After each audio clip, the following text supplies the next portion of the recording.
વાલિયાના સોટ ગામના ગ્રામજનોએ હોળી પ્રગટાવી હતી. ત્યાં છોટ ગામના આદિવાસી સૈનિકોએ હોળી પ્રાકૃતિક પૂજા જમના ફેરે કરી હતી. વાલિયા તાલુકામાંથી આવેલ આ આદિવાસી સૈનિકોએ હોળીની પ્રાકૃતિક નમસ્કાર કર્યા હતા અને ગ્રામજનો સાથે મળીને આદિવાસી દેશી ઢોલ શરણાઈ સાથે નાચગાન કરાવ્યું હતું.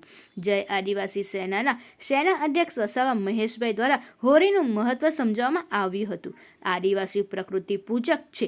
આદિવાસીના દરેક તહેવારો પ્રકૃતિ સાથે જોડાયેલા છે. આદિવાસીઓ હોળીની ઉજવણી પ્રકૃતિ રીતે જ ઉજવે છે. શિયાળુ પાક જેવા કે ઘઉં, ચણા, તુવેર, વાલ વગેરે પાક તૈયાર કરી આપવા બદલ કુદરતનો આભાર વ્યક્ત કરવા હોળી ઉજવવામાં આવે છે. આદિવાસી કુદરતી બંધારણનું પાલન કરે છે, માટે કુદરતના નિયમ મુજબ આદિવાસી હોળીની ચારે બાજુ જમના ફેરા ફરીને ચણા, વાતી, ધાની, હળદા, કેરી, ખજૂર હોળીમાં અગ્નિદેવને અર્પણ કરી હોળીની પ્રાકૃતિક પૂજા કરે છે અને વરસાદની આગાહી કરે છે. પાકેલા અનાજના પૂરિયા હોળીમાં સળગાવવામાં આવે છે. રાખ શરીર પર લગાવે છે. ઘેરૈયાઓ બને છે. કેસુડાના કુદરતી રંગથી રંગાય છે.